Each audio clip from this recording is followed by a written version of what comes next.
પંચાયત પસંદગી મંડળ દ્વારા 7મી મેના રોજ લેવાનાર તલાટીની પરીક્ષા માટે હું આ વિડીયો બનાવી રહ્યો છું. પરીક્ષામાં જતાં પહેલાં ઉમેદવારે હવે કઈ કઈ તૈયારી કરી લેવી જોઈએ એના માટેનો આ વિડીયો છે. સૌથી પહેલાં તો હું ઉમેદવારોનો આભાર માનવા માગું છું કે આપણે જે આ પહેલી વાર વ્યવસ્થા કરી કે જે ઉમેદવારો ખરેખર પરીક્ષા આપવા માગતા હોય એટલા ઉમેદવાર સંમતિપત્ર ભરે અને એના કારણે એટલા લોકોની જ આપણે તૈયારી કરવી પડે જેથી જે સાધનો છે, આપણા કેન્દ્રો છે એ બધાનો વ્યય ન થાય અને આપણે સારામાં સારા કેન્દ્રો ઉમેદવારોને આપી શકીએ. એટલે આખી વ્યવસ્થા સારી રીતે કરી શકીએ. નાની વ્યવસ્થા કરવાની હોય તો સારી રીતે કરી શકીએ. કેન્દ્રો સારા છે એ પસંદ કરી શકીએ એ રીતે. અને જે આપણે આટલી મોટી વ્યવસ્થા કરીએ અને ઉમેદવારો આવે નહીં અને જે સાધનો આપણા બગડતા હતા એ ન બગડે એ હેતુથી રાજ્યની પરીક્ષામાં પ્રથમવાર આ વ્યવસ્થા કરી, જેમાં જે ઉમેદવારોએ ખરેખર પરીક્ષા આપવા ઈચ્છા ધરાવતા હતા એટલા જ ઉમેદવારોએ ફોર્મ ભર્યું છે એવી મારી માન્યતા છે. અને ઉમેદવારોએ જે ડાહપણ ભર્યું પરિપક્વ વર્તન કર્યું છે એ માટે હું ઉમેદવારોનો ખૂબ ખૂબ આભાર માનું છું. હવે આપણે પરીક્ષા તરફ આવીએ તો કોલ લેટર ઇસ્યુ થઈ ગયા છે. કેટલાક ઉમેદવારો અંતર વિશે, પરીક્ષા કેન્દ્ર બહુ દૂર આવ્યું છે એ વિશે ફરિયાદ કરતા હોય છે. તો ઉમેદવારોના મનમાં એમ પણ થાય કે તમે તો મોટા સાહેબ છો, તમે તો ગાડીઓમાં ફરતા હો, તમને અમારી મુશ્કેલી ના સમજાય, આ પ્રકારનું પણ એમના મનમાં આવે. અને આ તો ખાસ હું એટલા માટે પણ આ વાત કરી રહ્યો છું કે જેથી કરીને ઉમેદવારો આ જે મનમાં જે ચાલી રહ્યું છે એનાથી ફ્રી થાય અને પરીક્ષા તરફ એમનું ધ્યાન આપી શકે. તો આપણે જે વાત કરતા હતા કે તમે મોટા સાહેબ છો એટલે તમને તો ગાડીઓમાં ફરતા હોય એટલે તમને અમારી મુશ્કેલી ખબર ના હોય. તો મેં પણ તમારી જેમ જ આ પરીક્ષાઓ આપી છે. અગાઉ જ્યારે જુનિયર ક્લાર્કનો આ અંગેનો વિડીયો બનાવ્યો ત્યારે મેં કેવા સંઘર્ષ કર્યા છે, કેવી ટ્રેનમાં ઊભા રહીને મેં મુસાફરી કરી છે એની વાત કરી છે. આજે પણ હું ને મારો પરિવાર ઘણીવાર બસની અંદર મુસાફરી કરતો હોય છે. એટલે હું મારા એ દિવસો પણ ભૂલ્યો નથી અને આજે પણ હું સામાન્ય માણસની જેમ જીવવાનો સતત પ્રયત્નમાં હોઉં છું. એટલે પણ તમારી મુશ્કેલી સમજી શકું છું. તમારી સાથે જોડાયેલો પણ રહું છું. સામાન્ય માણસો સાથે જોડાયેલો રહું છું એટલે પણ તમારી મુશ્કેલી સમજી શકું છું. એટલે આ બધું સમજવા છતાં મેં તમને કેટલાક લોકોને મારે પરીક્ષા કેન્દ્ર દૂર આપવા પડ્યા હોય તો એનું કંઈક કારણ હોય એટલું સમજી શકો એવા તમે પણ છો કે અમે જે પ્રયત્ન કરી રહ્યા છીએ આ પરીક્ષાઓ કેટલી પડકારજનક છે એ બધો તમને અનુભવ છે. અને ભૂતકાળમાં પરીક્ષાઓ કેન્સલ થયાની ઘટનાઓ પણ બની છે એટલે એની ચિંતા તમને પણ હોય, અમને પણ છે. અમે અમારા શ્રેષ્ઠ પ્રયત્નો એ સંદર્ભમાં કરી રહ્યા છીએ અને એ સંદર્ભમાં તમારે કોઈએ દૂર જવું પડ્યું હોય તો તમારે આ મુશ્કેલી છેવટે પરીક્ષા સરસ રીતે પાર થઈ જાય એ હેતુથી આ કરવામાં આવી રહ્યું છે એવું ધ્યાનમાં રાખીને મુશ્કેલી તમે સહન કરશો તો તમે આ આ પીડામાંથી દૂર થઈ જશો તો તમે પરીક્ષામાં સારામાં સારું પરફોર્મ કરી શકશો, સારી રીતે પરીક્ષા આપી શકશો. એ હેતુથી હું તમને આ વાત કરી રહ્યો છું. અને હવે નેક્સ્ટ મુદ્દા પર જઈએ તો કોલ લેટરની સૂચનાઓ. કોલ લેટરની સૂચનાઓ વ્યવસ્થિત રીતે વાંચી લેજો. કોલ લેટર સમયસર ડાઉનલોડ કરી લેવો, સાચવી રાખવો અને પરીક્ષા કેન્દ્રમાં સાથે લઈ જવો ત્યાં સુધીની કાળજી લઈ લેજો. કોલ લેટરની સૂચનાઓ વાંચીને સમજી લેજો જેથી કરીને તમને કોઈ પ્રશ્ન હોય તો અમારી હેલ્પલાઇનને તમે પૂછી શકો. અને કોલ લેટરની સૂચનાઓ વાંચીને એક વસ્તુ તૈયાર કરી દેવાનું. તમારે શું લઈ જવાનું છે, કયા પ્રકારની માનસિક તૈયારી છે, ત્યાં પરીક્ષા ખંડમાં શું વ્યવસ્થા હશે, બધું તમે કોલ લેટરની સૂચનાઓ વાંચશો તો તમને ખબર પડશે. અને ઘણી બધી વાત હું આજના આ વિડીયોમાં પણ કરવા જઈ રહ્યો છું. હવે પછીનો બીજો સૌથી મહત્ત્વનો મુદ્દો છે સમયસર પહોંચવાનું. તો સમયસર પહોંચવાનું એટલા માટે જેથી કરીને તમને છેલ્લી ઘડીએ ટેન્શન ના થાય.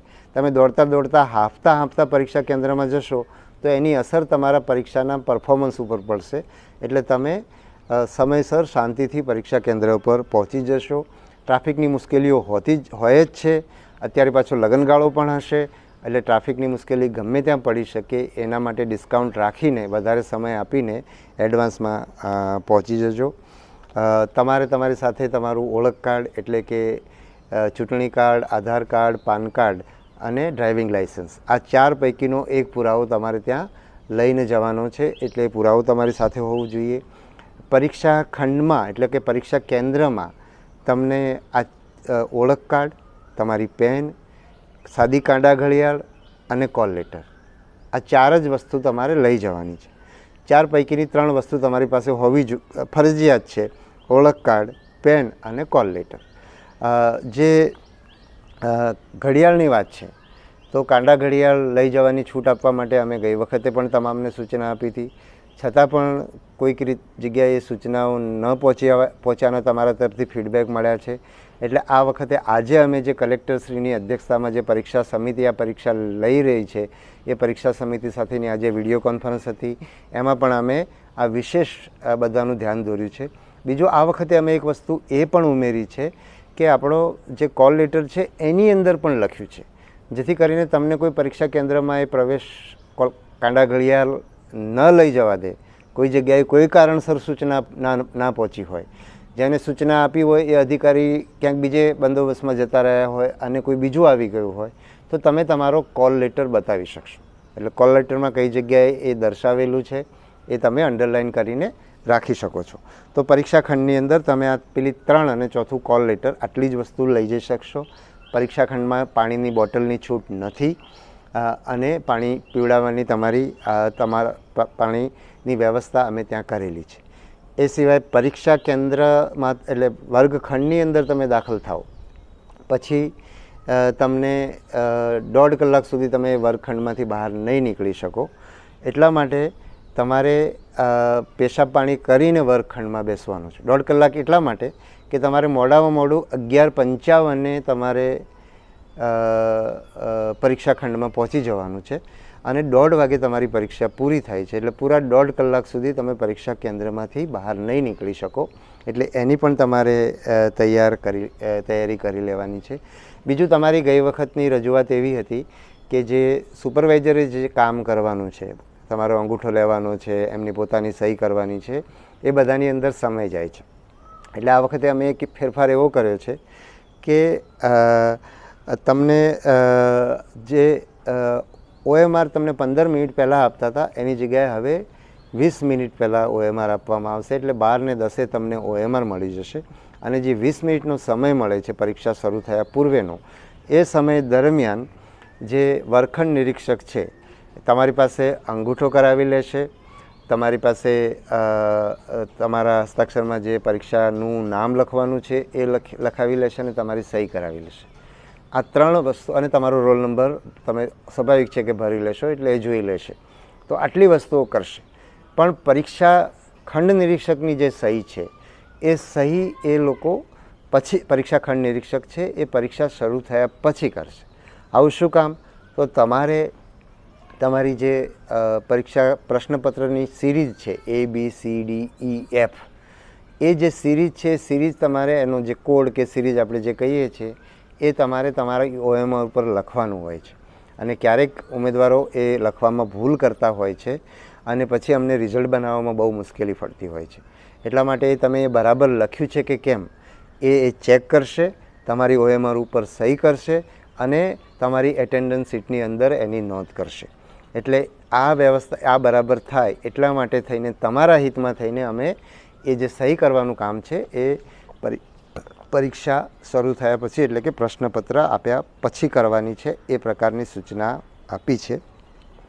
એટલે આ જે OMR 5 મિનિટ વહેલા આપવાની નિર્ણય થયો છે. એટલે તમારે 5 મિનિટ વહેલા એટલે કે 11:55 તમારે વર્ગખંડમાં પહોંચી જવાનું છે અને 11:45 સુધીમાં તમારે કેન્દ્ર પર પહોંચવાનું છે. 11:45 પછી તમે કેન્દ્ર પર પહોંચશો તો તમને કેન્દ્રમાં પ્રવેશ મળશે નહીં. એટલે એ બાબતે પણ એલર્ટ રહેજો. બીજું, એક રજૂઆત ઉમેદવારની એવી હતી કે 5 મિનિટ પહેલાં પ્રશ્નપત્ર ઉમેદવારને આપવું જોઈએ. તો અમે એમાં ફેરફાર કર્યો નથી, કારણ કે પરીક્ષા પહેલાં એવું કરવામાં આવતું કે 15 મિનિટ પહેલાં તમને OMR અને પ્રશ્નપત્ર બંને આપી દેવામાં આવે. વર્ગખંડ નિરીક્ષક દ્વારા એવું કહેવામાં આવે કે કોઈએ પ્રશ્નપત્ર ખોલવાનું નથી, અમે જ્યારે ઘંટ વાગે અથવા તો સમય શરૂ થાય ત્યારે જ ખોલવાનું છે. પણ કેટલાક ઓવર સ્માર્ટ વિદ્યાર્થીઓ હોય એ પછી એનો ગેરલાભ લેતા હતા, એટલે એને સીધી 15 મિનિટ વધારે મળી જાય. આજે પણ જો આપણે એવું એડવાન્સમાં આપીએ અને પછી એને કહીએ કે હમણાં લખવાનું નહીં, ઘંટ વાગે નહીં ત્યાં સુધી, તો એનો ગેરલાભ કેટલાક લોકો લે અને એ જે સમય છે પરીક્ષાનો આખો 60 મિનિટનો સમય એમાં કોઈને 5 કે 7 મિનિટ વધારે મળી જાય તો એ ઉમેદવાર તમારાથી આગળ નીકળી જશે, અને જે પ્રમાણિકતાથી સૂચનાનું પાલન કરે એ ઉમેદવાર પાછળ રહી જાય. એટલે એવું ન થાય, બધાને સરખી રીતે 12:30 પ્રશ્નપત્રની વહેંચણી શરૂ થાય અને 1:30 વાગે પ્રશ્નપત્ર OMR પત્ર પૂરા થયેલા પાછા લેવાનું શરૂ થાય. એ રીતે અમે આ વ્યવસ્થા રાખી છે. આજે બહુ વિશદ અમે એમાં ચર્ચા કરી છે કે પ્રશ્નપત્ર, અમારી પાસે એવી રજૂઆત આવી હતી કે પ્રશ્નપત્ર વહેંચવામાં બહુ સમય લાગે છે, જ્યારે OMR પાછી લેવાની અંદર એટલો સમય લાગતો નથી. એટલે આજે અમે એમને સમજાવ્યું છે કે પ્રશ્નપત્ર કઈ રીતે વહેંચવાના છે, એની જે વર્ગખંડ નિરીક્ષક છે એ એડવાન્સમાં એની તૈયારી કરી લે, સમજી લે કઈ રીતે રોલ નંબર વહેંચેલા છે, એ જ રીતે પ્રશ્નપત્ર પણ કાઢીને એ જ પ્રમાણમાં વહેંચે. એટલે એ તૈયારી કરી લેવાનું, જેથી કરીને 2 મિનિટની અંદર પ્રશ્નપત્રો વહેંચાઈ જાય. અને જે ઝડપે પ્રશ્નપત્ર વહેંચ્યા છે એ ઝડપે તમારી OMR પાછી લેવાની અમે સૂચના આપી છે આજે. અને ઘંટ વાગ્યો એટલે બધાને બંધ કરી દેવાનું નથી કે ભાઈ હવે લખવાનું બધા બંધ કરી દો, નહીં. જ્યાં સુધી સુપરવાઇઝર તમારી પાસે OMR લેવા આવે છે ત્યાં સુધી તમે એમાં લખી શકો છો, એવી પણ સ્પષ્ટ સૂચના અમે SOPમાં આપી છે. એટલે આ બાબતે હવે ઉમેદવારની મનની અંદર કોઈ ગેરસમજ ન રહે. સાથે સાથે હું ઉમેદવારને એ પણ કહીશ કે તમારું બધાને સરખો સમય મળે છે. તમારી પાસે જો પ્રશ્નપત્ર જો તમને કોઈ પ્રશ્નો રહી જાય છે, અને આપણે કહીએ છીએ કે પ્રશ્નપત્રની અંદર મતલબ પરીક્ષા ખંડની અંદર ઉમેદવારને ચોરી કરાવવાનો, ગરબડ કરવાનો સમય ના મળે, એટલા માટે થઈને આપણે પ્રશ્નપત્ર લાંબુ આપીએ છીએ. તો બની શકે કે પ્રશ્નપત્રમાંથી કેટલાક પ્રશ્નો તમારા રહી જાય, અને બધા પ્રશ્નો તમને આવડતા પણ નથી હોતા, અને ના આવડતા પ્રશ્નોના તમે ખોટા જવાબ પણ કરતા હો છો. પણ તમે બધા પ્રશ્નોનો જવાબ આપવા ન આપવા એ તમારો નિર્ણય છે.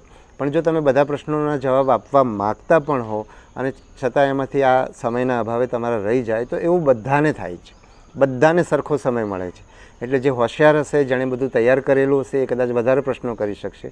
જેની તૈયારી ઓછી હશે એ કદાચ ઓછા પ્રશ્નો કરી શકશે. પણ તક તમને સરખી મળે છે. એ બાબતમાં મનની અંદર કોઈ પણ પ્રકારની સંવાદો ચાલતા હોય તો એનાથી મુક્ત થઈ જશો, જેથી કરીને તમારી ફરિયાદો દૂર થશે, તો તમે પરીક્ષા સારી રીતે આપી શકશો.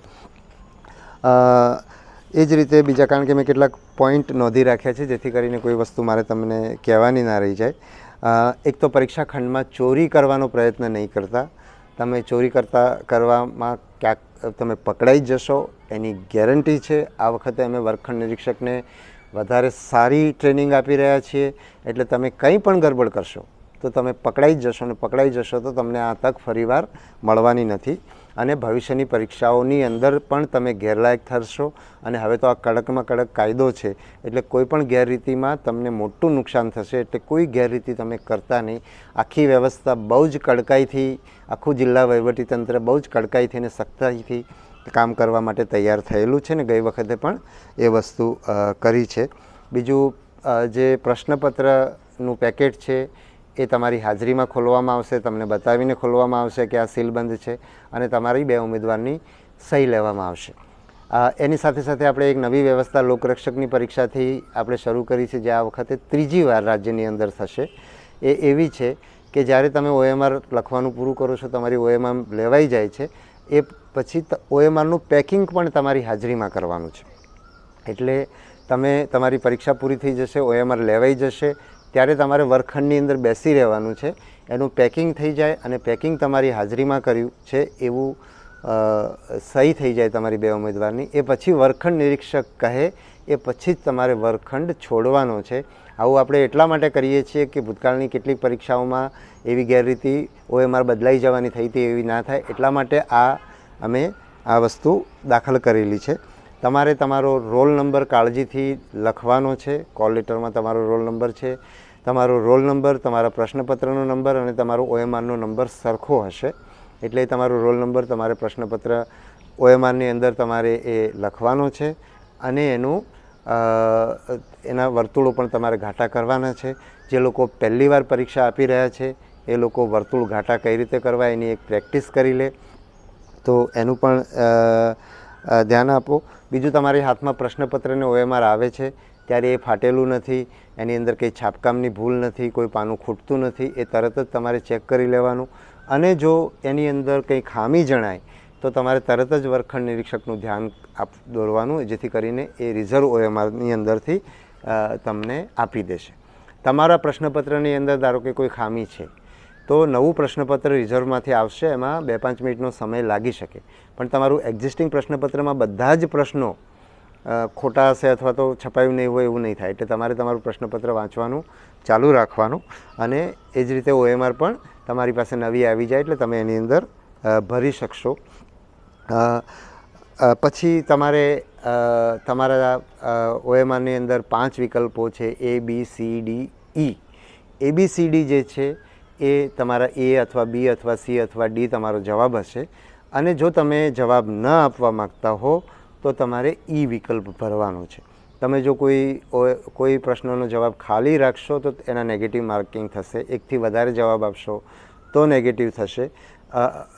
પણ જો તમે જવાબ ન આપવા માગતા હો અને તમે E વિકલ્પ ભરશો તો તમારો જે નેગેટિવ માર્કિંગ થતું નથી. ખોટા જવાબ માટેનું નેગેટિવ માર્કિંગ છે એ તમે જાણો જ છો, તમારા સૂચનાઓની અંદર પણ એ લખેલું છે. તમારે કાળી, જે ખાસ કરીને પહેલી વાર પરીક્ષા આપી રહ્યા છે એના માટે હું ખાસ કહી રહ્યો છું કે કાળી અથવા વાદળી બોલ પોઈન્ટ પેનથી તમારે જે OMR છે એ ઘાટી કરવાની છે. તમારું કોલ લેટરનું અડધિયું અને OMR બંને તમારે લઈ લેવાના છે, એટલે કોલ લેટરનું અડધિયું તમારું પરીક્ષા દરમિયાન લઈ લેશે, અને OMR તમે પરીક્ષા પૂરી કરો ત્યારે તમારે આપીને જવાનું છે. એટલે આ બંને વસ્તુ તમારે આપી દેવાની છે. તમારા વર્ગખંડ નિરીક્ષકે તમે જે રોલ નંબર ભર્યો છે બરાબર છે, તમે તમારી સહી થઈ ગઈ છે, તમારા અંગૂઠાનું નિશાન થઈ ગયું છે, તમારા હસ્તાક્ષરમાં તમે પરીક્ષાનું નામ લખી દીધું છે, એ બધું ચેક કરીને વર્ગખંડ નિરીક્ષકે એમની સહી કરવાની છે. એટલે એ સહી કરાવી દેવાનું પણ તમારે ભૂલવાનું નથી. આ પ્રશ્નપત્રની અંદર રફકામની માટે તમને રફકામ માટેથી કોઈ અલગ પાના મળશે નહીં, પણ પ્રશ્નપત્રની અંદર જ તમે તમારું રફકામ કરી શકો છો. પાછળ એક્સ્ટ્રા પાનું પણ હોઈ શકે છે, એટલે એનો પણ તમે ઉપયોગ કરી શકો છો. હવે કેટલીક માનસિક બાબતો ઉપર વાત કરું. હું આ વાત ઘણી વાર કરતો હોઉં છું, પણ આ બધી બાબતો એવી છે કે જે સમય જતાં ભૂલાઈ જતી હોય છે. તો એની અંદર એક તો પરીક્ષા ખંડની અંદર તમારે બહુ જ માનસિક રીતે સજ્જ રહેવાનું છે. ખૂબ જ આત્મવિશ્વાસપૂર્વક તમારે પેપર આપવાનું છે. પરીક્ષા ખંડની અંદર કોઈ પણ પરિસ્થિતિ ઊભી થાય એ પરિસ્થિતિમાં તમે એનાથી વિચલિત નહીં થાવ. તમારું ધ્યાન તો પેલું અર્જુનને પક્ષીની આંખ દેખાતી હતી એમ તમારું ધ્યાન તમારી પરીક્ષામાં તમે સફળ થઈ અને તલાટી બનો છો એના ઉપર જ હોવું જોઈએ. વચ્ચે કંઈ પણ થાય એનાથી તમારે જરા પણ ડાયવર્ટ થવાનું નથી. તમારે પાછું તમે ડાયવર્ટ થઈ જાઓ તો તમારે જલ્દીથી યાદ કરીને પાછું ત્યાં પહોંચી જવાનું છે. ખૂબ બધા કૃતજ્ઞતાના ભાવમાં રહેવાનું છે. તમને જે મા બાપે જન્મ આપ્યો, તમારા માટે આટલી બધી વ્યવસ્થા કરીને તમને ભણાવ્યા, જે શિક્ષકોએ તમને ભણાવ્યા, જે સાથીઓએ તમને મદદ કરી, જે પરીક્ષા બોર્ડ જે છે તમારા માટે આટલા પ્રયત્ન કરી રહ્યો છે, અને વિશેષ કરીને જિલ્લા વહીવટીતંત્ર જે પ્રયત્ન કરી રહ્યું છે. બોર્ડ તરીકે તો અમારું કામ જ તમારી પરીક્ષા લેવાનું છે, પણ જિલ્લા વહીવટીતંત્રનું કામ તો ઘણું બધું છે. એ વહીવટીતંત્ર તમારા માટે આટલો બધો પ્રયત્ન કરી રહ્યું છે, તો એ વહીવટીતંત્ર માટે કૃતજ્ઞતાનો ભાવ. તમારા ખંડ નિરીક્ષક છે, તમારા સુપરવાઇઝર છે, પોલીસ તે તમને ચેક કરીને લઈ અંદર દાખલ કરી રહી છે. તમને એમ લાગશે કે હું તો આટલો ચોખ્ખો છું છતાં પણ મને ચોરની જેમ જુએ છે, તો તમારે ત્યારે એ વિચાર કરવાનો છે કે તમે ચોખ્ખા છો પણ કોઈક ચોર છે એ દાખલ ના થઈ શકે અને તમારી તક ઓછી ના કરી શકે. એના માટે એ લોકો કામ કરી રહ્યા છે. એટલે તમને એમની કાંઈક કડકાઈ દેખાય તો એના માટે ફરિયાદનો ભાવ રાખવાને બદલે તમે એમના માટે કૃતજ્ઞતાનો ભાવ રાખશો. તમે સતત કૃતજ્ઞતાનો ભાવ રાખશો તો તમારું પરફોર્મન્સ બહુ સુધરશે. આગળના વિડીયોમાં પણ આ વાત મેં કરી છે, અને ઘણા બધા ઉમેદવારો આ વસ્તુ કહેવા પણ માંડ્યા છે કે અમે કૃતજ્ઞતા રાખવા માંડ્યા છે ત્યારથી અમારું બધું સુધરવા માંડ્યું છે. છતાં પણ હું આ ફરીવાર કહી રહ્યો છું, કારણ કે આપણી એક ફરિયાદ કરવાની માનસિકતા પહેલેથી હોય છે. મારી પણ છે, એટલે મારે પણ સતત જાગીને કૃતજ્ઞતાના ભાવમાં જવું પડે છે. એટલા માટે તમારું આ વિશેષ આ બાબતે ખાસ ધ્યાન દોરું છું. હકારાત્મક અભિગમ રાખવાનો, બધું સરસ થાય છે. મેં સરસ તૈયારી કરી છે. મને ભલે પરીક્ષા અત્યારે મને ચિંતા થઈ રહી છે, એનું કારણ મારો ચિંતાવાળો સ્વભાવ છે. પરીક્ષા આવે એટલે મને જ ચિંતા થાય છે એવું નથી, બધાને ચિંતા થાય થઈ શકે છે, એટલે આ એકદમ સ્વાભાવિક વસ્તુ છે એમ કરીને એનો પણ સ્વીકાર કરવાનો અને બધું બરાબર થઈ રહ્યું છે. મેં સરસ તૈયારી કરી છે, હું સરસ પરીક્ષા આપી રહ્યો છું, સરસ પરીક્ષા આપીશ અને હું તલાટી થઈશ. અને તલાટી ગામની અંદર જે કામ કરે છે, મને અમુક વસ્તુ એમની ગમતી નથી, એનાથી ઉત્તમ કામ હું કરીશ, મારા ગામના લોકોને હું બેસ્ટ આપું એ માટેનો પ્રયત્ન કરીશ. એવી ભાવના સાથે જો તમે આ પરીક્ષા આપશો ને એવી ભાવના સાથે જીવશો, સિલેક્ટ થઈ ગયા પછી પણ એવી ભાવના સાથે જીવશો તો લોકો તમને પૂછશે. એટલે એ ભાવ સાથે પરીક્ષા આપવા જજો. ખૂબ આત્મવિશ્વાસ રાખજો. તૈયારી ઓછી વધતી કંઈ પણ થઈ હોય, આ પરીક્ષાની અંદર તમે તૈયાર કર્યું હોય બધું પૂછાતું નથી, તમારું તૈયાર ન થયેલું પૂછાતું જ હોય છે. એટલે તમારી તૈયારી ઓછી થઈ હશે તો એમાંથી પ્રશ્ન આવશે એની કોઈ ખાતરી નથી. એટલે તમે નહીં વાંચ્યું હોય એ બધું પૂછાવાનું છે એમ માનીને ચિંતા કરવાને બદલે મેં નથી વાંચ્યું એ બધું આવવાનું જ નથી એમ કરીને અભિગમ સાથે તમે પરીક્ષા આપશો તો ચોક્કસ સફળ થશો. તમારી સાથે સતત સંવાદ થતો રહે છે. એની અંદર હું પણ મારા જીવનની અંદર બધું જોતો રહું છું અને મને પણ દેખાય છે ઘણી બધી વસ્તુઓ કે હું કેવી રીતે પરીક્ષા આપતો હતો, હું જીવનમાં નવું નવું શું શીખ્યો છું.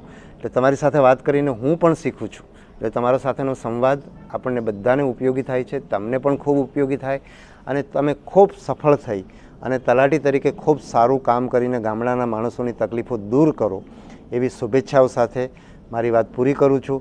સૌને ખૂબ ખૂબ શુભેચ્છાઓ. ધન્યવાદ.